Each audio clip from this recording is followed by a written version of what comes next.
Allora, buonasera a tutti. Buenos días. Los frente Walter Mignolo, un ratito voy presentándole y empezando la noche para todos los que se están reuniendo en este momento. Yeah? Grazie a tutti, io proverò a fare questa cosa all'inizio, poi abbiamo chi ci traduce, quindi dall'inizio grazie a Federica Bertagna che ci accompagna dall'Università di Verona. Sono vari soggetti che propongono questa serata. Benvenuti per chi arrivasse per la prima volta qui al CUM di Verona, in questo luogo prezioso, speciale.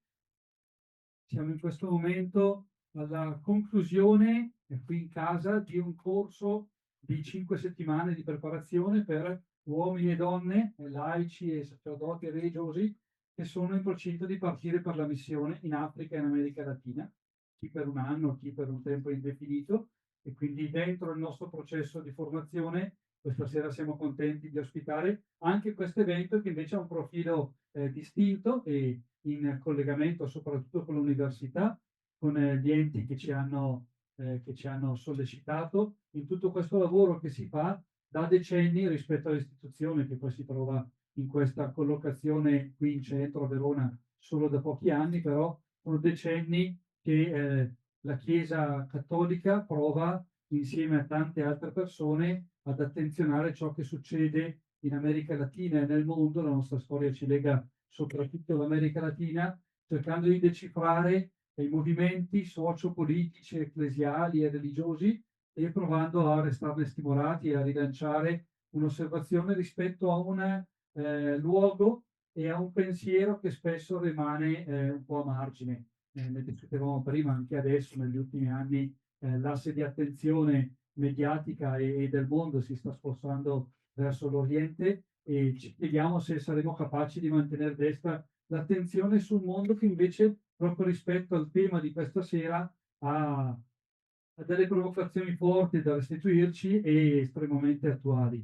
Allora abbiamo chiesto, in collegamento dagli Stati Uniti, al docente Walter Mignolo, che è semiologo, è filosofo, è scrittore, critico letterario, di poterci accompagnare rispetto a un pensiero che lui, insieme a molti altri, ma lui in modo notevole, porta avanti rispetto al tema della decolonialità, in questa intuizione che il colonialismo è un termine che descrive un'epoca storica e una serie di fatti da decifrare e un atteggiamento, uno sguardo sul mondo che ha segnato profondamente la storia e le decisioni in alcuni secoli. In qualche modo questa tappa storica potremmo descriverla come conclusa. Faccio una pausa, per esempio.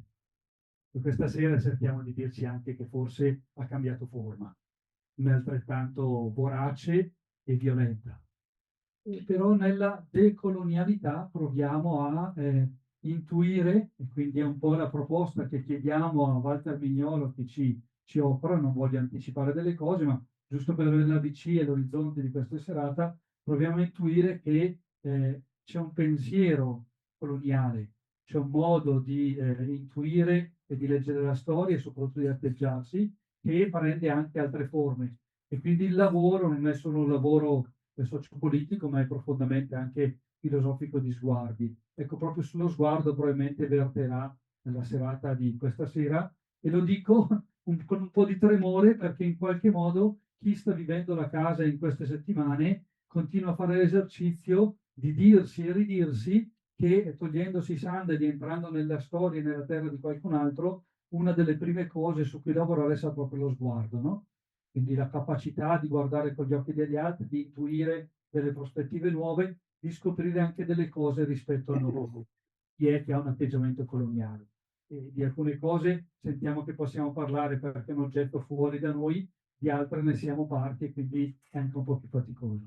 E quindi grazie a quanti appunto in modo diverso ci stanno offrendo questa possibilità questa sera. Cito tra gli altri tra di noi Marco Del Corso, un po' perché è appena uscito un testo proprio oggi, un po' perché appunto c'è dietro a questa serata anche l'Istituto di Studi Ecumenici di Venezia, che appunto con noi va proponendo alcune serate. Questa è un po' nelle intenzioni da prima di una serie di eventi che poi durante l'anno cerchiamo di mantenere inattenzione. Entonces, muchas gracias y ahorita me voy callando para dejar espacio a usted. Y gracias por la presencia, por el tiempo que nos dedica. El pedido, por supuesto, es lo de ofrecernos su mirada desde la competencia de estudio que está haciendo a lo largo de estos años sobre este tema expresado bajo el término de colonialidad, ¿no? De lo que significa. Por supuesto que el tiempo que nos dedicamos, 1 hora y media más o menos, ¿no? Incluyendo también la posibilidad de algunas preguntas desde los que están asistiendo esta noche, es poco. Entonces serán algunas pautas, ¿no? Algunas imágenes como para abrirnos horizontes y permitirnos de intuir esta perspectiva que nos da las ganas de leer y de profundizar un poco esta temática.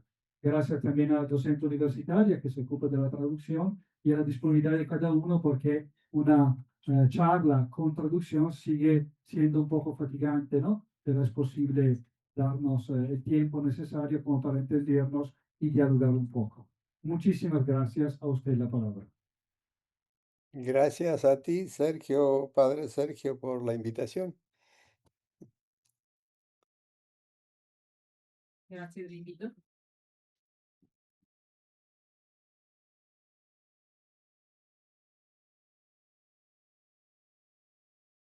Am, había una persona que iba a traducir. Dime, padre Sergio, cuándo empiezo. Sí, ¿puede empezar? Ah, puedo empezar. No te veo, no veo a la traductora. Ok. Io mi pongo nel mezzo. Bueno, bueno, muchas gracias de nuevo, padre Sergio, Marco, por la invitación y gracias a ustedes por esta hora y media que van a pasar encerradas y encerrados escuchándome. Em, no sé si, ¿cómo decimos con la traductora cuando? Bueno, digo empiezo. Em, tengo entendido que quienes están en la audiencia van a participar o ya participaron, van a volver a tareas misioneras en América Latina y en África. Yo no sé si lo que yo tengo que decirles pueda serles útil, pero empiezo, padre Sergio mencionó algo, que yo pertenezco a lo que se conoce hoy como la escuela decolonial de América del Sur o de América Latina. Es decir, la escuela decolonial de América Latina es un poco como la escuela de Frankfurt. La escuela de Frankfurt tenía como misión la teoría crítica, a la crítica a la ilustración, y nosotros tenemos como misión la crítica a la modernidad de colonialidad, pero también para llevar el pensamiento y las acciones en otra dirección. No hacemos nada, no proponemos resistencia, sino reexistencia. El pensamiento decolonial es crítico de la modernidad, colonialidad, y propone reexistir, es decir, desobedecer a las reglas con que la modernidad occidental quiere que cumplamos. Somos desobedientes. Gandhi lo decía a su manera, ¿no? Desobediencia civil, pero era también desobediencia epistémica, porque estaba proponiendo otra manera de pensar, de saber, de conocer. Facciamo traduzione, passiamo alla traduzione, sì? Allora si rivolge così. No, no, no, no te escucho bien. Yo creo que si vienes más cerca de la computadora nos vamos a comunicar mejor. Provamos. O como si te sientas como estabas antes sentada, Yo te escuchaba muy bien, pero el micrófono nunca funciona muy bien en estas conversaciones. Siempre hay que estar hablando cerca de la computadora. ¿Me escucha ahora? No. Micrófono directamente. ¿Me escucha acá? Ahí está perfecto. Ahí está bien. Ok, entonces nada, pero vamos a poner una silla cerca de la Eh, computadora, porque evidentemente el micrófono no funciona. Sí, si no va a ser muy complicada la comunicación. Entonces, trato di hacer la traduzione di 'sta prima parte. Allora si dice ai partecipanti, che sa essere, in procinto di avviare missioni in Africa e America Latina, dice: "Non sa se sarà utile questa conversazione che avrà con voi, per la vostra missione". Lui, si considera parte di una scuola di pensiero, che definisce decoloniale, che si occupa del pensiero decoloniale in America del Sud e o America Latina e che si può in qualche modo comparare con la scuola quello che è stata la scuola di Francoforte per la critica letteraria. In questo caso la scuola decoloniale, rispetto all'America Latina, propone una visione critica della modernità. Non propone una resistenza, ma una reesistenza, cioè quindi una forma nuova di, esistenza, che parte da una disobbedienza, disobbedienza rispetto quindi una critica della nozione di modernità, come è stata concepita e, una nuova forma di concepire la modernità. Sì, listo? ¿Ok? No es exactamente una nueva forma, sino una distinta. Porque cuando decimos nueva, caemos en la trampa de la modernidad, para cuya retórica la novedad es un arma de combate. Desde el nuevo mundo hasta el nuevo Nike o el nuevo iPad, ah, es siempre la novedad. Eh, y nosotros estamos saliendo de, no entramos en ese juego, porque si resistimos, resistimos a reglas que ya han sido establecidas.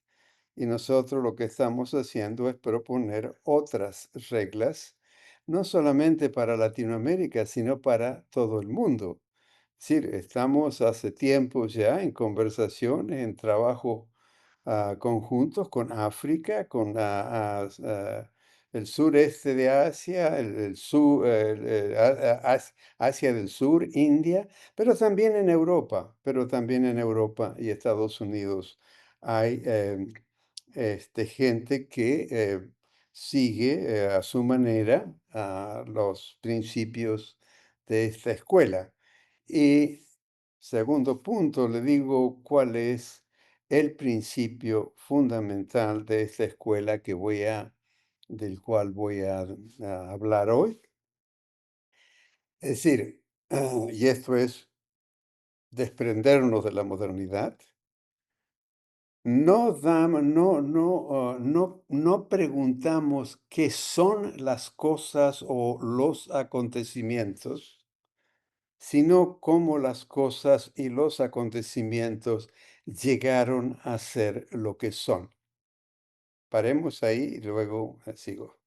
Allora, non propone in realtà una nuova forma di modernità, ma una diversa forma di modernità. L'idea è No diversa forma de modernidad.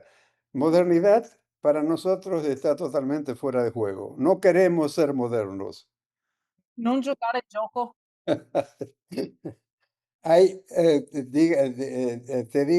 Te digo lo que quiero decir con un chiste de Groucho Marx. Groucho Marx decía, no quiero ser miembro de un club que quiere que yo sea miembro. Non voglio appartenere a un club che vuole che io sia membro di quel club. Allora, giocare con altre regole, ma non solo per l'America Latina, anche per il mondo nel suo insieme. quindi Africa, ma anche, l'Europa. E lì introduce il secondo principio della scuola decoloniale che è appunto, liberarci in un qualche modo della, modernità. La stessa nozione di nuovo, appartiene a questa visione di cui ci vogliamo liberare, a partire dall'idea del nuovo mondo. Mh? ¿Ok? Bien, entonces, el principio es no qué es América Latina, sino cómo América Latina llegó a ser lo que es. Y para eso tenemos que dar un rodeo. Lo que yo voy a decir hoy, pueden leerlo ustedes en italiano en La idea de América Latina, que está traducida y publicada por la editorial Mimesis, creo que en Milán. Y un artículo que yo le mandé a Marco en español y en inglés, em, que se titula América en el horizonte colonial de la modernidad. Está disponible, es un artículo, si a ustedes les interesa ver un poco más, ¿no? Bien, este es el primer punto de esta parte. El segundo punto es, tenemos que empezar por América. América no existe, no existió, Colón no descubrió América porque América no había nada que fuera América. Había Mapu, los mapuches llamaban Mapu a su territorio, los incas llamaban Tahuantinsuyo al suyo, los aztecas llamaban Anáhuac al suyo, los iroquíes al norte llamaban la isla de la Tortuga, y así, cientos de nombres de territorios que fueron totalmente borrados cuando Europa comenzó a imponer el nombre América, que, como ustedes seguramente saben, fue un alemán Walses-Müller. Hay un mapa de Walses-Müller, no, el mapa de Walses-Müller está en uno de los murales de Freiburg. Walses-Müller propuso América en honor a Américo Vespucio, pero los españoles no hablaban de América. Toda la documentación hispánica es Indias Occidentales. Okay. Ok, adelante. Allora non ci domanderemo cos'è l'America Latina, ma come l'America Latina è arrivata a essere quello che è, ovvero, ripartiremo, da, quello che era l'America Latina prima che fosse tale, ovvero come si chiamavano quei territori? E che nomi avevano quando a denominarli non eran gli europei, ma i popoli che vivevano in quei territori? C'eran centinaia di denominazioni, da, Isola delle Tartarughe, a centinaia appunto di altri nomi che furono cancellati tutti nel momento in cui arrivarono gli, europei. In particolare la denominazione America è stata coniata da un tedesco, Walser Müller, e c'è un mural, di rappresentazione dell'America a Friburgo, la denominazione è stata scelta, a partire dal nome di Amerigo, Vespucci. Gli spagnoli, che costruiranno il loro impero, in gran parte dell'America Latina, denominavano l'America Latina stessa come Indie Occidentali. Bien, hay un libro ya del 1958 de Edmundo O'Gorman, un filósofo historiador, que se titula así La invención de América. Y dice esto: Colón no descubrió América porque América no existía, eso fue una invención europea. Y a partir del siglo XVI, Europa inventó también la imagen del mundo.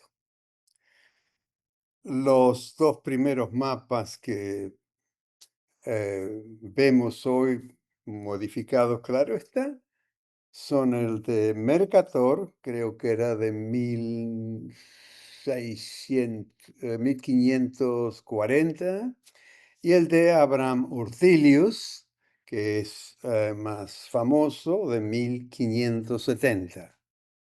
Esa imagen ustedes pueden buscar esto en sus computadoras, está todo ahí. Esta imagen del mundo plano tiene el Atlántico en el centro. ¿Por qué el Atlántico? En China le dieron vuelta al mapa de Ortelius y pusieron el Pacífico en el centro. Ese es un punto fundamental en la invención, en las consecuencias de la invención de América. Y el segundo punto es la idea, que todavía hoy es muy importante políticamente, la idea del hemisferio occidental y el hemisferio oriental. Desde Europa, el hemisferio occidental es las Américas, el hemisferio oriental es China y Europa en el centro. Y Hegel, en 1810, lo dice muy claramente en sus lecciones de filosofía de la historia. Después de trazar toda la filosofía, dice Hegel, ah, Europa está en el centro del mundo y en el presente de la historia.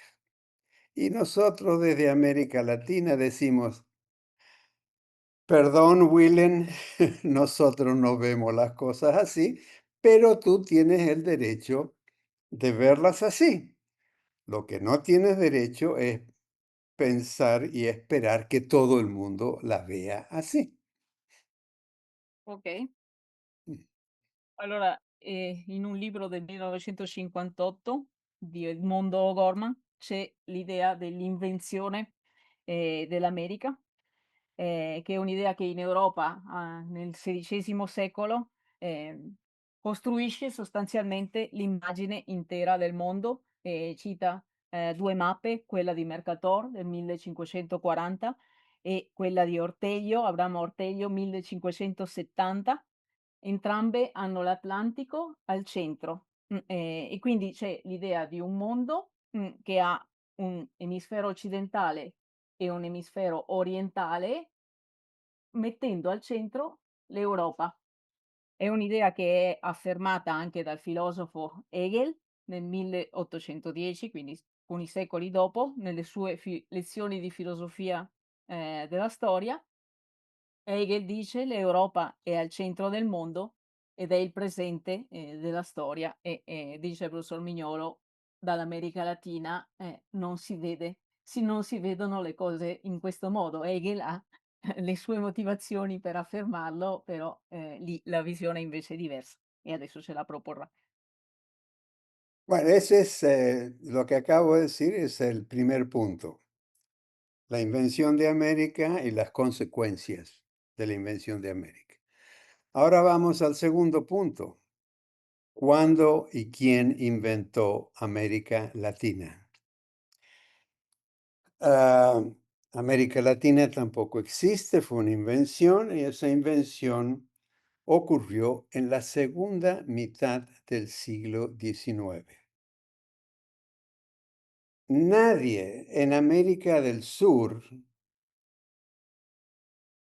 y el Caribe hispánico, digamos, nadie en Iberoamérica, esta es la mejor expresión, la más clara, Iberoamérica, no Latinoamérica, sino Iberoamérica, es decir, la parte de América que fue conquistada y colonizada por España y Portugal en el siglo XVI. Bien, hasta 1850, nadie ni los españoles, que hablaban de Indias Occidentales, y los criollos, es decir, los criollos entendemos en Iberoamérica las personas nacidas de padres y madres europeos. Criollo quiere decir nacidos en. Nadie habla de América Latina. Hoy se habla de la historia colonial de América Latina. Es un sinsentido, porque no había América Latina. Estas cosas son muy importantes para saber dónde estamos, ¿no? Entonces, nadie habla de América Latina hasta segunda mitad del 19. ¿Y quién empieza a hablar de América Latina? Los franceses, la intelectualidad y el Estado, los oficiales del Estado, los diplomáticos franceses. Fíjense ustedes, Francia ya se impone como el centro de la latinidad. Italia, España, Portugal, bajo la égida de Francia calvinista. Todos los otros países son católicos, nada que ver con nosotros. Entonces, Francia empieza a controlar el sur de Europa y empieza a extender su imaginario a las Américas. Y junto con la intelectualidad y los estados eh, nacionales que ya se han creado en el siglo XIX, porque las independencias se dieron a principios del siglo XIX, excepto Brasil, que es un poco más tarde. Entonces, en contubernio con las élites locales, deciden imponer el nombre de América Latina. ¿Y por qué? Tenemos que parar. Ya, ok, ok. ¿Y por qué? Paremos en el por qué. Secondo punto, la se l'America Latina è un'invenzione, chi e quando ha inventato, l'America Latina? E c'è un momento preciso che è la metà del XIX, secolo. Prima, questa America Latina non, esisteva, quindi anche oggi dire storia coloniale dell'America Latina è dire la storia di qualcosa che non era tale, appunto, fino al 1850. La denominazione più corretta è quella di Iberoamerica, ovvero l'America colonizzata dalla Spagna e dal, Portogallo. Nessuno in America Latina fino al 1850 usava quella espressione. Né gli spagnoli, quindi i colonizzatori, né i creoli, criollos è il termine che ha utilizzato questo Mignolo. I creoli sono i discendenti di europei nati sul suolo americano, quindi non i colonizzatori, la prima generazione, ma le generazioni successive già nate nell'America.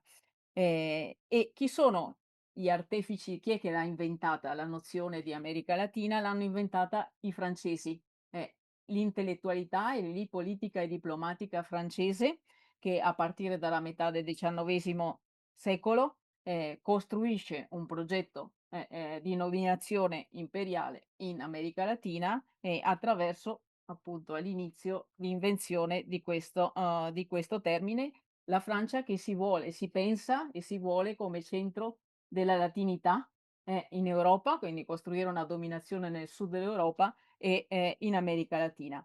Ai francesi si associano le élite degli stati che si sono costituiti dagli primi decenni dell'800, 1820 in avanti, in America Latina, che anche loro cominciano ad utilizzare questa nozione. Listo. Ok. Entonces, ¿por qué Francia está haciendo esto? Por dos razones. Una que ya mencioné, ya fue traducida, es el control del sur. Y hoy en la Unión Europea, ¿cuáles son los dos estados que pretenden tener la voz? Son Francia y Alemania. Entonces, Francia controla el sur, pero al mismo tiempo está en el norte, está en Canadá también, ¿no? ¿Por qué los franceses hacen esto? Bueno, los franceses en ese momento son, junto a Inglaterra, una potencia imperial colonial. Están ya en África y están ya en Asia, en Surasia, y están también en el Caribe y están también en Canadá. Entonces, Francia en ese momento se enfrenta con que Estados Unidos está avanzando hacia el sur. En 1848 tiene lugar lo que se llama Guerra Anglo-Hispanic, ah, que es la guerra entre Estados Unidos y México. Y Estados Unidos empieza a avanzar hacia el sur y Francia intenta frenar ese avance en nombre de la latinidad y por eso nombra a Maximiliano, ¿no es cierto? Que es un emperador, subemperador, digamos así, de México, ah, a mediados más o menos del siglo XIX, que luego es destituido por lo que conocemos con la Revolución Mexicana. Bien, esas son algunas de las consecuencias y las razones por las cuales Francia inventa el nombre de América Latina y luego en el otro fragmento veremos cuáles son los intereses de las élites locales para aceptar el nombre que propone Francia. Ok. Allora abbiamo detto che, la nozione di America Latina viene dalla Francia, dall'élite intellettuale e diplomatici francesi e viene dall'élite, locali dei nuovi stati, costituiti in America Latina. Adesso vediamo Francia. Perché la Francia? La Francia perché è una grande potenza coloniale, in quel momento la maggiore con l'Inghilterra, e ha già ottenuto territori in Africa, in Asia e nelle stesse Americhe, vuole espandere i suoi territori e nello stesso tempo contrastare l'avanzata degli Stati Uniti verso sud. Nel 48 c'è una guerra conosciuta come guerra anglo-ispanica, la guerra tra Stati Uniti e Messico, e i francesi vogliono frenare l'avanzata degli Stati Uniti in nome di che cosa? A partire dalla giustificazione della nozione di latinità, ovvero dell'appartenenza della parte meridionale del continente al mondo latino, di cui la Francia vuole essere, il leader. Cosa fanno i francesi? Collocano sul trono del Messico, Massimiliano come imperatore. Massimiliano verrà poi destituito e anche ucciso, nel corso della cosiddetta rivoluzione, messicana. Questi sono gli interessi dei francesi, vediamo adesso gli interessi delle élite locali latinoamericane. Sì. Bien, entonces ahora vemos cuáles eran los intereses de las élites criollas que ya eran independientes de España. Portugal se independiza hacia 1880 y algo así. ¿Por qué? Porque cuando Napoleón invadió la península ibérica, Portugal trasladó la monarquía a Brasil. Brasil, Brasil es un estado no solamente potente, económicamente es la población de Brasil solamente es semejante cuantitativamente a la población de todos los estados nacionales ah, hispánicos, de habla hispana. Bien, los criollos, las élites diplomáticas, gubernamentales económicas. En ese momento están muy interesados en desprenderse de España, el pasado, y ligarse a Francia, a Inglaterra. Quizás el único país o el único estado que mantiene una tradición hispánica fuerte es Colombia. Esto hay que tenerlo en cuenta, ¿no? Bien, entonces las élites están de acuerdo con Francia porque empieza lo que dos intelectuales mexicanos llamaron el colonialismo interno.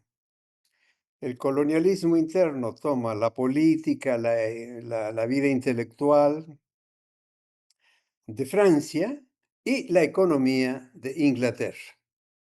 A partir de 1850, Inglaterra, revolución industrial, etcétera, comienza a imponer, a construir los ferrocarriles en toda América Latina, ¿no? Y las élites locales, ayer como hoy, están de acuerdo porque se benefician. Se benefician si bien son colonias de otro tipo. Ya las colonias de asentamiento no existen, no hay colonos ingleses y franceses. Hay otra forma de colonialismo, que es el colonialismo interno. Es decir, el colonialismo interno es que las élites locales hacen lo mismo que hacían las élites imperiales, pero en su propio nombre. Paremos ahí, después voy al segundo punto. Allora, il contesto per capire gli interessi delle élite, locali dei paesi dell'America Latina bisogna tornare al momento dell'indipendenza che si produce a partire dall'invasione di Napoleone della penisola iberica. Lì si danno 2 processi, l'impero spagnolo si dissolve e la corona portoghese si trasferisce, un ramo della corona portoghese si trasferisce in Brasile, che diventa indipendente, che è il paese con una popolazione molto numerosa. La popolazione del Brasile è più o meno la stessa che tutti che quella di tutti gli altri stati dell'ex impero, spagnola. Allora le élite locali di questi nuovi paesi indipendenti cosa vogliono? Vogliono liberarsi di ogni forma di condizionamento e di influenza della Spagna, ex potenza, coloniale, e in questo modo s'avvicinano o vanno verso, la Francia e l'Inghilterra, che son abbiamo visto le altre 2 potenze, coloniali. Allora si produce l'unica eccezione è la Colombia. La Colombia è il paese dell'America Latina che resta più legato, alla le cui élite nuove restano più legate alla Spagna. Negli altri paesi si produce una forma di colonialismo interno, questa è la definizione che ha dato il professor Mignolo, ovvero cosa vuol dire? Sul piano culturale influenza o colonizzazione francese e sul piano economico colonizzazione o influenza inglese. Gli inglesi costruiscono in tutta l'America Latina le ferrovie a partire dal 1850, a metà siamo nel contesto della rivoluzione industriale ovviamente, e l'élite, dei nuovi paesi, traggono beneficio da questo rapporto con, la potenza inglese. Attenzione, il nuovo colonialismo, questo colonialismo, chiamato colonialismo interno, ovvero che viene dalla volontà delle stesse élite, non è un colonialismo di popolamento, non è che arrivano tanti inglesi o tanti francesi, è una forma di condizionamento appunto culturale e economica. Le élite quindi fanno la stessa cosa che facevano le élite imperiali, cioè quelle delle potenze, coloniali, però lo fanno, all'interno, di questi paesi. Listo. Ok. Entonces, el segundo punto de las consecuencias de América, de la invención de América Latina, es que las élites, o sea, después de la independencia se forman los estados nacionales. Chile, Argentina, Brasil, Perú, Bolivia, Venezuela, Nicaragua, México. Es decir, que había antes, en siglo XVI, XVII y XVIII, había virreinatos. No había reyes, había virreyes. Y estaba el virreinato del Río de la Plata, que es Argentina, a Uruguay, el virreinato del Perú, Bolivia, Ecuador, Perú, el virreinato de Nueva Granada, Colombia, Venezuela, y el virreinato de Nueva España, a México.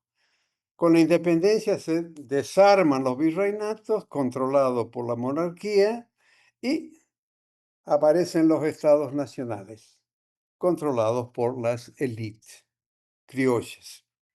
Esas élites criollas hacen exactamente lo mismo que hicieron los colonos y las monarquías hispánicas.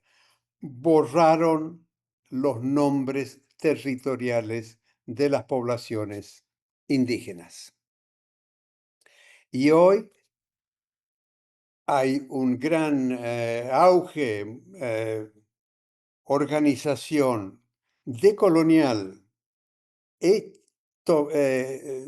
organizaciones y pensamientos decolonial em, en las organizaciones indígenas y afro, de las cuales voy a hablar un momento. Es decir, el pensamiento decolonial que yo practico es un pensamiento decolonial que proviene de la experiencia de personas, mujeres, hombres, etcétera, de ascendencia europea, sean mestizos o inmigrantes, como es mi caso, pero los indígenas y los afros tienen su propia forma de enfrentar el colonialismo porque las experiencias del colonialismo son muy distintas para afro, para indígenas y para la población de ascendencia europea, principalmente española, portuguesa y a partir del siglo XIX italiana, como sabemos, la gran inmigración de finales del siglo XIX, gracias,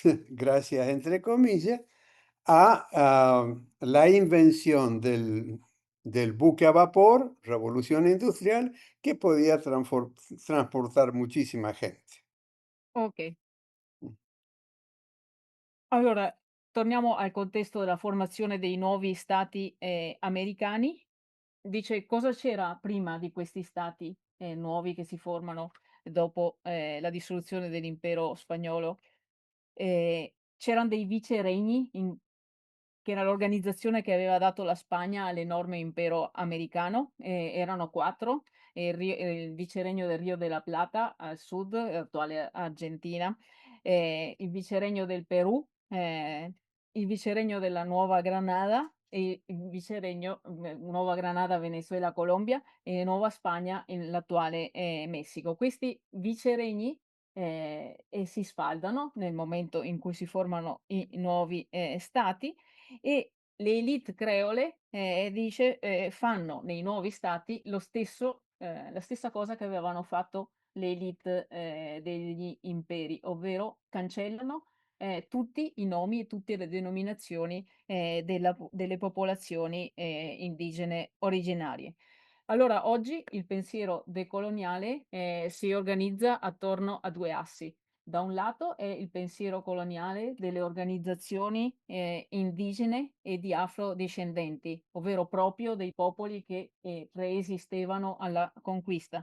E l'altro è il pensiero, decoloniale, di cui, il professor Mignolo è uno, delle espressioni che viene concepito da discendenti invece di europei, a partire, da lui stesso, discendenti di europei che sono i creoli, abbiam detto, no, quindi i nati in America discendenti europei, ma poi c'è tutto il flusso, di immigrati europei, che sono spagnoli, portoghesi e tantissimi italiani, soprattutto nella parte meridionale dell'America Latina e in Sud America, che, partire soprattutto dallo sviluppo seconda rivoluzione industriale e lo sviluppo, del trasporto a vapore, a centinaia di migliaia arrivano nei paesi dell'America Latina.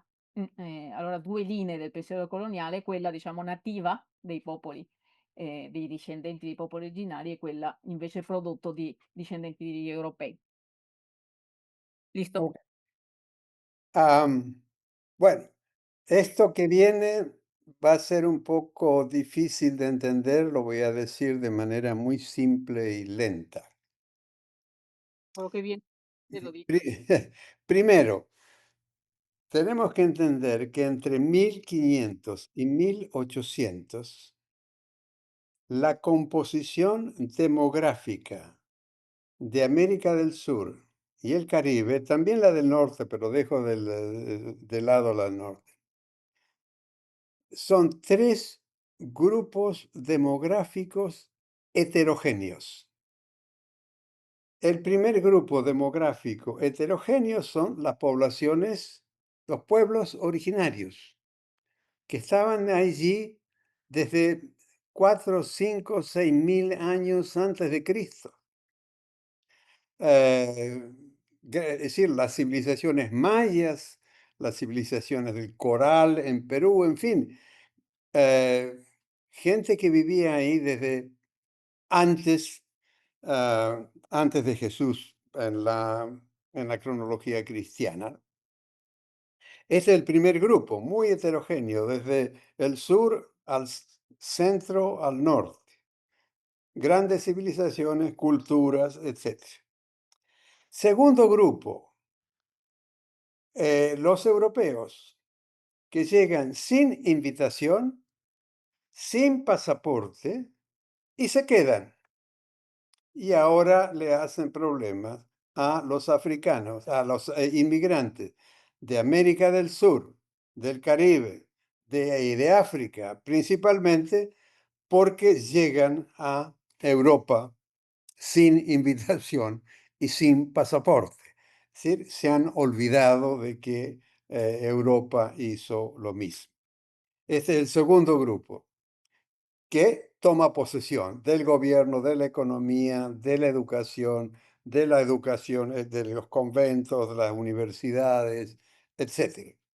Y el tercer grupo es el tercer grupo de migración forzada de seres humanos africanos que se les llamó esclavos. No son esclavos, no eran esclavos. Eso en la mentalidad europea son esclavos. Fueron esclavizados, personas, seres humanos esclavizados. Estos son los tres grupos demográficos básicos. A partir del siglo XIX ya aparece otro tipo de migración precisamente por las formas de comunicación y entonces ya llegan poblaciones de India, a poblaciones de lo que hoy llamamos el Medio Oriente. Pero básicamente, políticamente, hoy estos tres grupos son los que llevan adelante la política, no la política estatal, sino la política en el sentido de Aristóteles, ¿no es cierto? La polis es donde vivimos todos, no es solamente el Estado, ¿no? Y entonces hacer política es trabajar para crear condiciones sociales, comunales, adecuadas para la población. Entonces paramos ahí y después paso al punto más difícil de entender. Okay. Allora, in questa parte ha analizzato i processi demografici, che si verificano tra il 1500 e il 1800, ovvero come va a formarsi, la popolazione dell'America Latina in questi secoli, e dice sono 3 grandi, gruppi dal punto di vista etnografico molto eterogenei tra loro. Il primo è quello dei popoli originari, Maya, eccetera, che, sono a loro volta molto eterogenei, sono una gran quantità di gruppi, i popoli originari.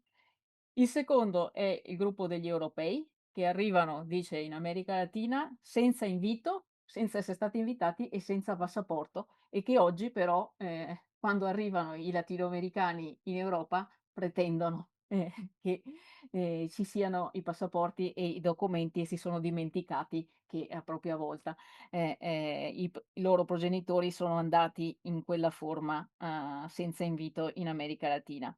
Il terzo grande gruppo è quello che Mignolo chiama della migrazione forzata, che gli europei di nuovo, no, sempre se parliamo come vedono o come definiscono gli europei. Gli europei li chiamano schiavi.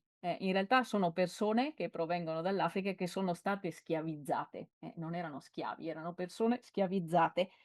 E dal XIX secolo, un nuovo processo demografico si produce con, l'immigrazione di massa anche da altre parti del mondo, le Indie e il Medio Oriente ha citato, grazie alla rivoluzione dei trasporti, la seconda, rivoluzione, industriale. Allora, oggi in America Latina sono questi 3 gruppi, demografici, che son quelli che portano avanti una politica intesa nel senso aristotelico, ovvero a partire dall'etimologia polis, la gestione, della il lavorare per, produrre in una società migliori condizioni, di vita per le persone. Listo. Bien, entonces aquí viene la parte un poco difícil. Ah, en la segunda mitad del siglo XX, ¿qué ocurre? Todos los movimientos de descolonización en África y en Asia. Esos movimientos tenían por fin echar a los colonos y crear sus propios estados nacionales. Y en gran medida lo hicieron. En las Américas eso había ocurrido mucho antes. No obstante, los procesos de descolonización en África y en Asia tienen un gran impacto en América, sobre todo en América del Sur y el Caribe, no en Estados Unidos, porque Estados Unidos ya en ese momento es la única potencia que puede decidir sobre todas las otras naciones. Incluso apoyan en algunos casos a los revolucionarios decoloniales por dos razones. Una, para debilitar a Europa, lo cual hasta hoy sigue haciendo, ¿no es cierto? Trata de Estados Unidos de debilitar a la Unión Europea. Y por otro lado, evitar que la Unión Soviética controlara esos estados nacionales en formación. ¿Bien? Entonces, Estados Unidos queda fuera de consideración aquí. Lo que pasa en América Latina, en América del Sur, en Iberoamérica, son dos cosas muy importantes. Las poblaciones indígenas comienzan a organizarse y a comunicarse entre ellas y a hacer congresos indígenas, no recuerdo el nombre exactamente, y en el segundo o el tercer congreso deciden que ellos ya no viven en América Latina, sino en Abya Yala.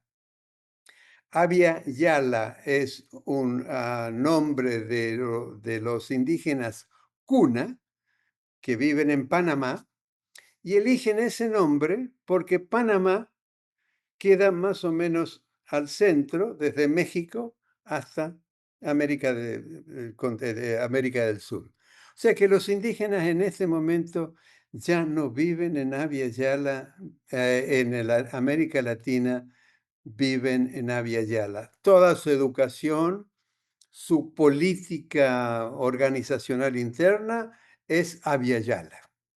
Segundo, ocurre exactamente lo mismo con las poblaciones afro, sobre todo en América, lo que llamamos América del Sur. Entonces, las poblaciones afros, ya hace tiempo también, desde finales del siglo XX, que viven en la Gran Comarca. La Gran Comarca es su territorio. Por ejemplo, dicen, porque hay muchas poblaciones afro en el Pacífico, que habitan en Ecuador, Colombia. Y ellos dicen, miren, esta línea, esta frontera que divide Colombia de Ecuador, ese es un problema de ustedes. Para nosotros todo esto es la gran comarca.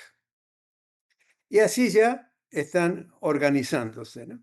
Entonces, lo difícil de entender en este momento es que en América Latina viven solamente las personas de ascendencia europea o las que todavía creen que lo que viene de Europa tiene valor universal. Esto es fundamental para toda tarea misional, puesto que hay que tener en cuenta que Latinoamérica es reducida a, a su propio espacio y que coexisten simbólicamente América Latina con la Abya Yala y la Gran Comarca, y no hay nada en el espacio que vemos en el mapa de América del Sur que tenga un cartelito que dice yo soy América Latina. Sí, esto es como decimos hoy, es una pelea narrativa que son muy importantes porque la manera en que narramos y nos concebimos orienta nuestras acciones. Y las acciones de indígenas y afro están ya montadas sobre su propia concepción del mundo y no sobre la de los estados. Okay. Ahí, sì. Allora questa era la parte più difficile. Seconda metà del XX secolo, dopo la seconda guerra mondiale, si produce a livello mondiale un processo di decolonizzazione che riguarda due continenti, non riguarda l'America Latina, perché abbiamo visto sono già tutti indipendenti gli stati, riguarda l'Africa e riguarda l'Asia. Questa decolonizzazione ha un grande impatto, anche se non riguarda direttamente come processo politico l'America Latina, ha un grande impatto in America Latina e c'è un ruolo degli, Stati Uniti, un ruolo politico degli Stati Uniti che appoggiano, in molti casi i movimenti, decoloniali, ma non per favore perché son favorevoli ai movimenti decoloniali, ma per contrastare 2 azioni, quella delle potenze europee che così perdendo le colonie si indeboliscono e quella dell'Unione Sovietica, ovvero impedire che i nuovi stati indipendenti si avvicinino al nemico degli Stati Uniti in quel momento, l'Unione, Sovietica. Ma, abbiam detto grande influenza del decolonizzazione in America Latina, in che modo? Ehm, 2 gruppi, 2 dei 3 gruppi, che abbiam visto prima, ovvero i discendenti dei popoli originari indigeni e i discendenti, degli schiavizzati africani, cominciano a organizzarsi e a pensarsi in modo autonomo, rispetto al terzo gruppo, ovvero ai discendenti degli europei. E allora si organizzano in che forma? Come movimenti appunto sociali, ma anche con convegni, istituzionalizzati quindi, che iniziano a impiegare nuove definizioni, ovvero dal loro mappa mentale scompare America Latina e nel caso, di uno di questi convegni degli discendenti di popoli originari, di uno di questi popoli, i Kuna dello stato del Panama, ehm, la definizione che utilizzano è Avia Yala, non più quindi America Latina. Lo stesso fanno gli africani, soprattutto nel, Sud America, loro sono presenti soprattutto nell'area del Pacifico, in Ecuador, negli attuali stati della Colombia e dell'Ecuador. Allora lì la definizione che, loro cominciano ad utilizzare è quella di Gran Comarca, ovvero il loro territorio non sono più gli stati divisi da una frontiera Ecuador e Colombia, ma è un unico territorio, appunto, la Gran, Comarca. Loro non vedono il senso della frontiera della frontiera. Dunque sono solo gli appartenenti al terzo gruppo, ovvero i discendenti di europei, che in questo contesto della decolonizzazione continuano a utilizzare e a pensarsi come, latinoamericani, non lo fanno più gli appartenenti agli altri 2 gruppi. Allora dice Mignolo, è molto importante per chi di voi, andrà nella missione, avere presente, che il punto di vista America Latina è solo un punto di vista, di discendenti, di europei, e che lì in quella realtà dovranno invece confrontarsi con queste altre 2 forme di pensare, e di pensarsi, quella dell'Avia Yala e quella, discendenza afro della Gran, Comarca.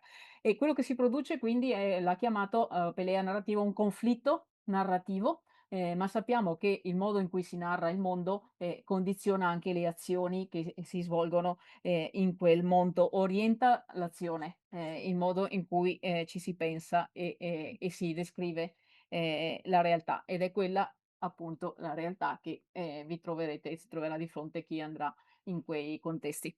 Listo? ¿Ok? Bien, todo esto fue el segundo punto, es decir, América Latina y todas las consecuencias. Entonces pasamos al tercer punto. Dada la hora, voy a hacer 4 puntos, el tercero y uno más, el cuarto. Así tenemos un poco de tiempo si hay quejas, preguntas, objeciones. Yo ya no uso América Latina, solamente lo uso cuando me refiero a alguien que lo usa. Por eso escribí la idea de América Latina. El tercer punto es entonces Iberoamérica, el Caribe y América del Sur. Me parece que es muy importante tener en cuenta la configuración geodemográfica de estas entidades geodemográficas. Entonces, yo hablo de Iberoamérica, es decir, todos aquellos estados colonizados por España y Portugal en América del Sur, Central y en el Caribe, como Santo Domingo, Cuba y Puerto Rico. ¿Mm? Y Brasil, evidentemente, es Iberoamérica. Esto es lo que a mí me parece es lo adecuado descriptivamente eh, emplear. ¿Por qué? Porque si decimos Latinoamérica, ya vimos el problema que Latinoamérica se impone como un nombre universal y oculta a Yala y la Gran Comarca. Segundo, América del Sur, si ustedes ven un mapa, no es solo Iberoamérica. Están las Guyanas inglesas, las Guyanas francesas y Surinam, que es holandés. Todo eso es América del Sur. ¿Ya? Segundo, si vemos el Caribe, está Puerto Rico, Cuba, Dominican, que pertenece a la larga historia del colonialismo hispano, pero está también el Caribe inglés, francés y holandés. Y ahí hay una historia muy interesante que tiene que ver también con los conflictos y las luchas imperiales. En el momento en que España era lo que es hoy Estados Unidos, Inglaterra y Francia y Holanda estaban emergiendo. ¿Mm? Si ustedes piensan, el British East Indian Company, no sé cómo se diría, la compañía inglesa de las Indias Orientales y la compañía holandesa de las Indias Orientales, que son proyectos comerciales de Inglaterra y Holanda.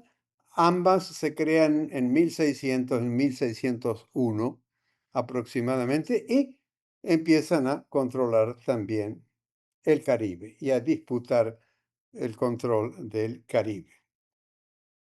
Okay. Bien, así, ahí paramos. Después paso al cuarto punto.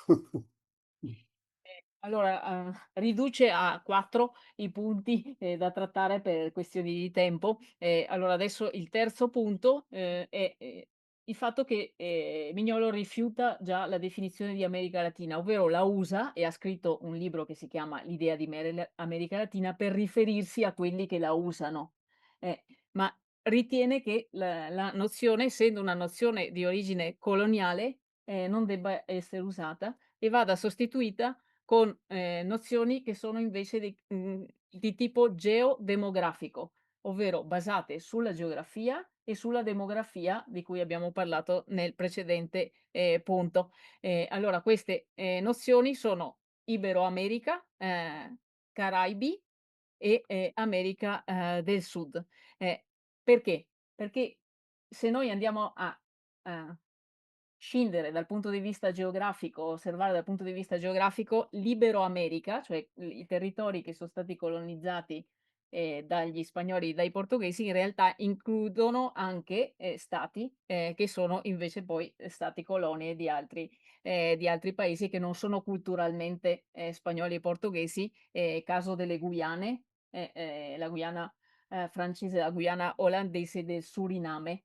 Mh che sono nel, Sud America, ma lo stesso si può dire per altri stati dei Caraibi come Porto Rico e Cuba. C'è una parte dei Caraibi che è di colonizzazione inglese, una parte di colonizzazione francese, una parte di colonizzazione olandese. E quindi per questo bisogna tenere assieme geografico e, culturale demografico. Le 3 potenze coloniali, Inghilterra, Francia e Olanda, nel momento, del, XIX secolo della colonizzazione, si impadroniscono di questi, territori e creano, ma già nel 1601, per la gestione dei commerci, con le colonie, le compagnie, delle Indie orientali, e quindi la compagnia inglese e la compagnia olandese delle Indie orientali che con finalità, commerciali, utilizzano, non solo in America Latina, delle basi,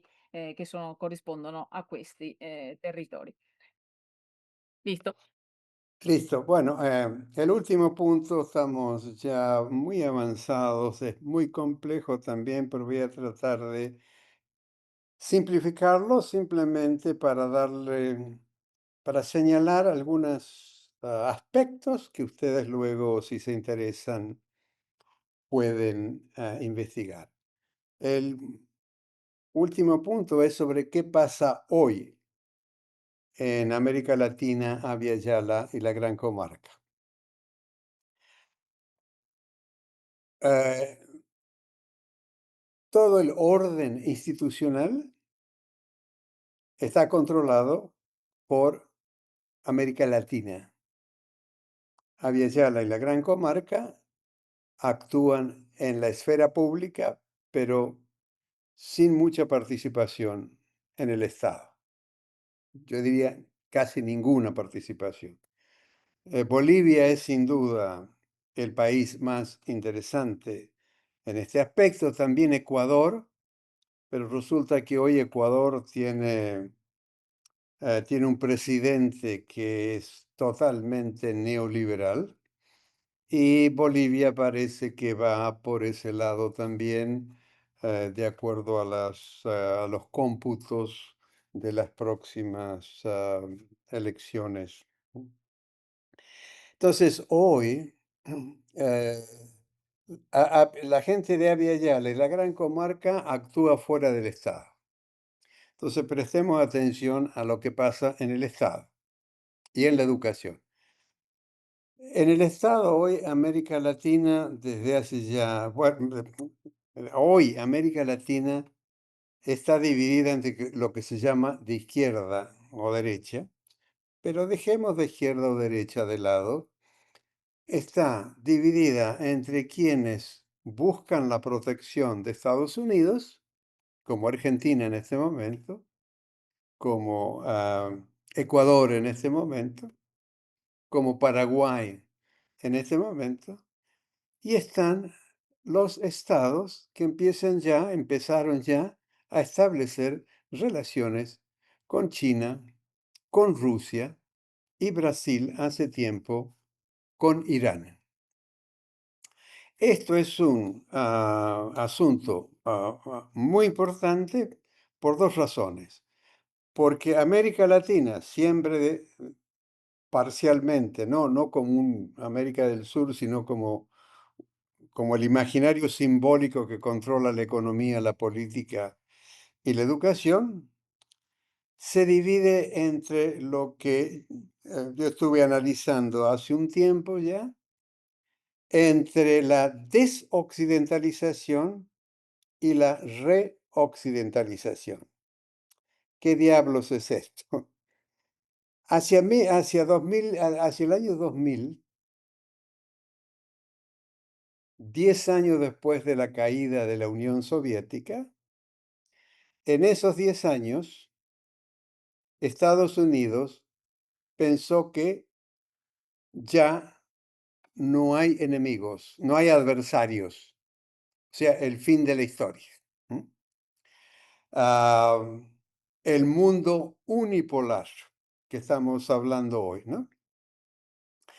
Pero resulta que hacia el 2000, India, China, Rusia se empezó a reconstituir, Irán, ¿m? Empezaron un proceso de desoccidentalización, no de descolonización. Ojo, mucha gente lo confunde. ¿Qué es la desoccidentalización? Básicamente es esto. Gracias por decirnos lo que es el capitalismo. Ahora lo manejamos nosotros y no recibimos órdenes ni de Washington ni de la Unión Europea. En tanto que la decolonialidad tiene otro criterio, se enfrenta con el capitalismo, pero la desoccidentalización no se enfrenta con él, sino se apropia del capitalismo. Y eso es hoy lo que es la base de la constitución del mundo multipolar, confrontado con el mundo unipolar.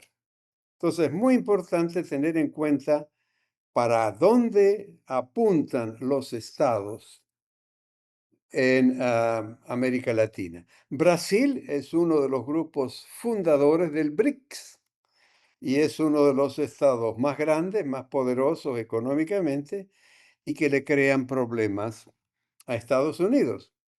El otro país problemático es Venezuela, no solamente porque Venezuela desobedece y está en relación con China y está en relación con Moscú, sino porque tiene mucho petróleo. Y en este momento, donde vemos un poco la decadencia, tanto de la hegemonía como de la economía estadounidense, eh, Estados Unidos trata de controlar el petróleo de Venezuela y trata de controlar los recursos naturales de Argentina. Es decir, mi ley en este momento es de una ingenuidad, me parece, increíble, en el sentido que me da la impresión que piensa que Estados Unidos está interesado en ayudar a Argentina. Pérez Esquivel, que fue premio Nobel de la Paz hace 10 o 15 años, le escribió una carta a Corina Machado, la nuevo premio Nobel de la Paz, y le dice: Corina, ¿por qué no orientas hacia el pueblo y no pidiendo ayuda a Estados Unidos? Que Estados Unidos no tiene ni amigos ni aliados, tiene solamente intereses. Y eso lo dijo Kissinger hace ya varios años.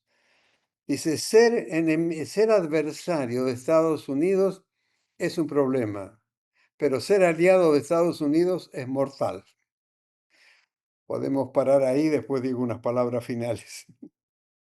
Allora, questo è il quarto punto che è il più complesso. Cosa succede oggi, in America Latina? Cosa succede, alle 2 entità Avia Yala e Gran Comarca? Sono presenti nella sfera pubblica, ma non sono presenti, sono fuori dallo Stato, fuori dal controllo, della, politica. sì sono un po' presenti nello Stato, in Bolivia e un poco in Ecuador, ma adesso l'Ecuador ha un presidente, neoliberale, forse anche la Bolivia andrà in quella direzione e allora anche in quei paesi Abya Yala e Gran Comarca saranno solo presenti a livello di società e non nella politica. E allora se noi guardiamo alla terza entità, ovvero l'America Latina, ovvero chi controlla gli stati e chi controlla quindi la politica, l'economia e l'educazione, vediamo che i paesi dell'America Latina si stanno orientando in 2 direzioni. Una parte di essi guarda gli Stati Uniti e cerca la protezione degli Stati Uniti, emblematico è il caso dell'Argentina e di Milei che secondo Mignolo con una grandissima ingenuità, pensa che gli Stati Uniti che sono intervenuti recentemente per salvare l'Argentina da un possibile default, quindi, da un fallimento, mancato pagamento del debito, ehm, Milei pensa che sia un aiuto, in realtà ci sono solo, interessi in questo intervento degli Stati Uniti. Dunque una parte dei paesi guarda agli Stati Uniti, una parte guarda, invece, altrove, ovvero ai paesi emergenti, in particolare la Cina, la Russia e l'Iran. Il leader, diciamo, di questo gruppo di paesi che, guardano, verso Cina, Russia e Iran è il Brasile, che è la guida in America Latina del gruppo di paesi dei BRICS, i paesi, emergenti. Allora, 2 processi per questi 2 gruppi di paesi, de-occidentalizzazione e, colonialità. Sono, processi, differenti. Adesso andiamo, a vedere. Allora, a partire dal 2000 in coincidenza con trascorso un decennio dalla fine dell'Unione Sovietica, negli Stati Uniti è stata una formulazione di un politologo che si chiama Francis Fukuyama, ha parlato di fine della storia, ovvero di un'unica potenza che domina il mondo, di un vincitore, il capitalismo, e a livello politico le democrazie, occidentali. Ma appunto dal 2000 sono emersi altri soggetti, politici a livello mondiale, l'India, la Cina e l'Iran, che appunto vogliono de-occidentalizzarsi o hanno scelto una politica di de-occidentalizzazione che non significa appunto decolonizzazione, ovvero dicono: "Okay, abbiamo imparato cos'è il capitalismo, ma vogliamo fare il capitalismo alla nostra maniera". Cosa significa invece, decolonialità? Vuol dire guardare tornare alla Via Yalla e alla Gran Comarca, a una visione, alternativa. In America Latina i paesi che guidano il processo di de-occidentalizzazione, sono il Brasile, che ho già citato, e il Venezuela, che ha una risorsa fondamentale che è quella, del petrolio che, politicamente appunto guarda, in una direzione opposta rispetto a quella, degli Stati Uniti che però, anche per affrontare un processo di, crisi o decadenza economica sempre più cercano, risorse naturali America Latina, in quel senso diceva Mignolo che, Milei, il presidente argentino, è ingenuo, perché in realtà quello che vogliono gli Stati Uniti in America Latina è impadronirsi, delle risorse, naturali. All'azione, di, presidenti come Milei rispondono, figure come, Pérez Esquivel, premio Nobel, per la pace, che ha scritto una lettera alla neo premio Nobel, per la pace Corina Machado, invitandola a guardare al popolo e non guardare, agli Stati Uniti, e ha citato anche Kissinger, Mignolo, facendo riferimento al fatto che è stato anche, no, menzionato da Pérez Esquivel, che gli Stati Uniti hanno un solo obiettivo che sono gli interessi, non sono mossi da nessun'altra, motivazione. Listo. Listo. Ok, últimas palabras, resumiendo este punto. Hoy el desorden global que experimentamos en todas partes está ligado al crecimiento de la desoccidentalización y del orden multipolar, por un lado, y por otro lado, los esfuerzos de reoccidentalización, es decir, de mantener los privilegios que Occidente obtuvo a lo largo de 500 años.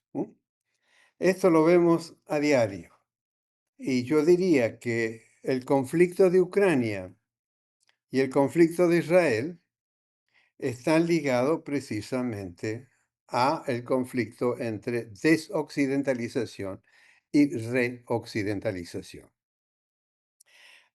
¿Por qué ocurre el conflicto de Ucrania? Esto es muy controvertido, pero, y sobre todo en Europa, pero en Estados Unidos, y yo soy partidario de grandes pensadores estadounidenses como Jeffrey Sachs en Columbia University y John Mearsheimer en la Universidad de Chicago, que frente a lo que Joe Biden dijo constantemente y la Unión Europea lo sigue manteniendo, la invasión de Rusia fue no provocada. Y para mí, y para estos intelectuales, y para otros muchos, la invasión de Ucrania fue provocada. Y fue provocada precisamente por los diseños imperiales de Estados Unidos de expandirse hacia el este.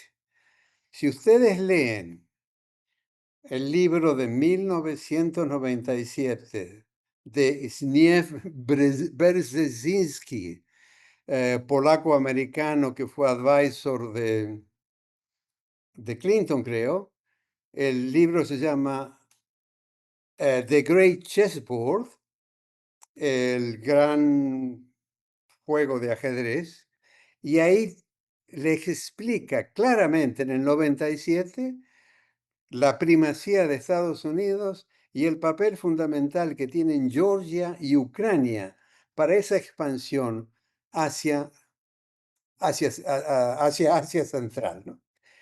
Este es y en el Medio Oriente, evidentemente, Estados Unidos se juega con Israel por muchas cosas muy complicadas a que Israel sea el centro de control del Oriente Medio. Vamos a ver qué pasa ahora que aparentemente se llegó a un primer paso del acuerdo de paz con el acuerdo de algunos países árabes. Irán evidentemente está fuera de juego, es persa, no es árabe, ¿no?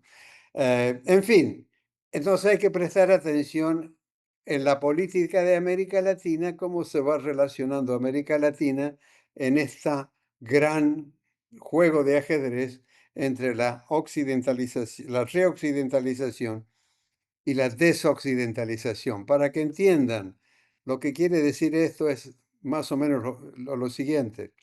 La desoccidentalización es como la reforma de Lutero. La reoccidentalización es como la contrarreforma católica para parar la reforma, pero no la pararon, siguió adelante, ¿no? Bueno, muchísimas gracias por su paciencia y espero que lo dicho les ayude de alguna manera y si queda tiempo, podemos, no queda tiempo ya. Bueno, Ana María, a vous de jouer. Al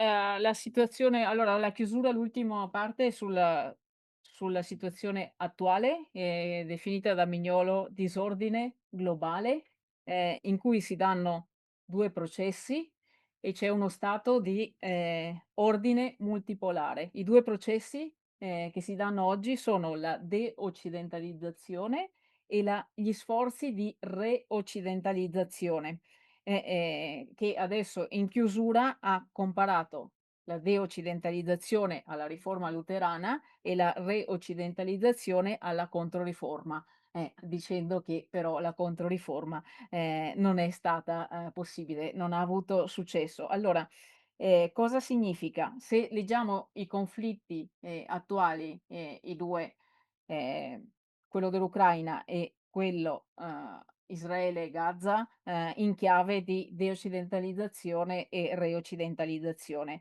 Abbiamo un attore che sono, gli Stati Uniti, che, hanno un obiettivo che è quello, di, reoccidentalizzare il conflitto ucraino, sulla base anche degli studi, di 2 studiosi, Jeffrey Sachs della Columbia University e Mearsheimer dell'Università di Chicago, Mignolo dice l'invasione, dell'Ucraina è stata, provocata. C'è uno studio del 1997, di un, studioso discendente, polacco, Berszynski, che è stato advisor del presidente americano, Clinton, che ha scritto un libro nel 1997, La grande, scacchiera, intendendo la scacchiera come, il mondo, su cui si muove, l'azione, degli Stati Uniti con un obiettivo, che in Europa era l'espansione verso est. In questo senso l'attacco della Russia all'Ucraina è stato, provocato nell'interpretazione di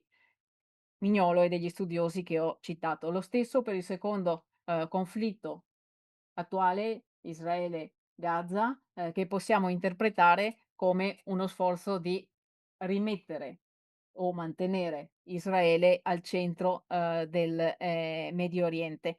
Quindi l'invito finale che rivolge è fare attenzione alla scacchiera, su cui si muovono gli attori, ricordando appunto la chiusa, la Controriforma alla fine non ha, trionfato e ringrazia tutti per la partecipazione. Dice che non c'è più tempo, ma se ci sono alcune domande? Ce n'è già una. Hai una pregunta? Oh, 2. Terminamos justo a la 1:30, bueno, a las 7:30 de ustedes, ¿no? Eh, No, no, bene no. avvicinato. Mh. Possibile, grazie. Abbiamo il microfono del computer, quindi. Ah, perfecto, gracias. Di sotto. Buenos días. Para Bueno, hola. Hola, Lucía Mazzotti, ya le respondí a las preguntas en español, le voy traduciendo yo rápido, o mi amiga Federica, a lo mejor la profesora va a traducir. Bueno, dos preguntas entrelazadas. Una es si podría decir unas palabras o dar referencias para que uno estudie, em, si existe o si existe, en qué modo puede existir una influencia que los sistemas y jerarquías del poder precolonial juegan un rol en la construcción, en la invención de la concepción de América, que bueno, si usted ya explicó cómo se construyó por la parte colonial, y añado yo en tan que geógrafa histórica, partiendo ya de la raya de final de 400, del siglo V. Ya. La otra, si podría gastar unas palabras, porque me ha muy interesado todo el discurso en las nuevas categorías geodemográficas que usted propone. Igualmente, sí, y cómo usted considera la postura de los nativos en esa construcción, porque claro, muchos de ellos no pueden pertenecer al asunto criollo Ya. y tengo un poco más de pertinencia con la realidad colombiana y los nativos de 1991 ya están reconocidos por la Constitución y con unos estudios, estoy siguiendo un poco los estudios de un geógrafo, Luis Carlos Jiménez Reyes, estudiando las relaciones comerciales, por ejemplo, en La Guajira, para construir en la isla de Mompox y todo ese asunto. Entonces, dos preguntas y le voy a relacionar a ellos en italiano en dos palabras mucho más pequeñas, si usted me puede ayudar. Sono due domande molto brevi. Ah, bueno. Y en ese sentido, el Avia y Ala el Abya Yala y la Gran Comarca, ¿de qué narración salen? O sea, como regiones donde llegan, en el sentido, ¿a qué sistema precolonial se hacen para declararse? No sé si es bien. Ya. Sí, A sí, ver, no, no te vayas todavía porque por ahí me hace falta una. no, pero Tengo, ah, antes. tengo 2 puntos, y luego si en estos 2 puntos no me dirijo a lo que preguntaste, me lo agregas, ¿no? Entonces, 2 puntos. Lo precolombiano. Bueno, eso es muy importante por un par de razones. Por ejemplo, hoy Ecuador y Bolivia son los únicos 2 estados que en la Constitución dice el Estado plurinacional de Bolivia y plurinacional de Ecuador. Eso está en la Constitución. Que el Estado lo lleve adelante o no es otra cosa, pero es ya legal. ¿Quién propone eso? Son los indígenas. Y esto tiene enormes consecuencias porque también en las constituciones están los derechos de la naturaleza. Y se habla también de summa causae, o sea, bien vivir, no desarrollo, sino bien vivir. O sea que en ambos estados, Colombia y Ecuador, los líderes indígenas, los intelectuales indígenas, han tenido una participación y han intervenido en la Constitución. Esto de los derechos de la naturaleza es muy interesante porque cuando se cambiaron las constituciones, tuvieron que ir a las Naciones Unidas a explicar esto de plurinacional, cómo es que la naturaleza puede tener derechos, qué es esto de summa causae. Y es una anécdota que si non è vero è ben trovata, que dice que una de las personas de Bolivia y Ecuador que explicaban esto, a la salida, un miembro de las Naciones Unidas le dice, mire, explíqueme porque yo no entiendo, dice, ¿cómo que la naturaleza puede tener derechos si no habla? Y esta persona le dice, ¿cómo que no habla? Usted no sabe escuchar. O sea que ese es el punto, digamos, uno de los puntos que une lo precolombino a lo actual. Es decir, la participación, al menos en las constituciones y por otro lado la educación. Eh, este, no me olvido el nombre de la pluriversidad en Ecuador, Amauta Iwashi. Amauta Iwashi fue una creación de una pluriversidad indígena que Correa la destituyó porque no cumple los requerimientos de las universidades, pero continúa como un instituto de investigación. ¿Qué quiere decir Amauta Iwasi? Amauta es la persona sabia. Iwasi quiere decir casa, o sea, casa de la sabiduría, no universidad. O sea que sí, hay evidentemente. Ahora, ¿por qué se llega a Abya Yala? Bueno, ese es un acuerdo, es decir, Abya Yala es que simboliza el nombre territorial para todas las poblaciones indígenas. Es decir, que todos se reconocen en esta territorialidad que ya no es América Latina y que tampoco es la Gran Comarca, porque esa es la territorialidad afro. No obstante, en el Pacífico colombiano, ecuatoriano, afros e indígenas tienen muy buenas relaciones. Y eso sería otra cosa de conversar. No sé si quedó algo pendiente.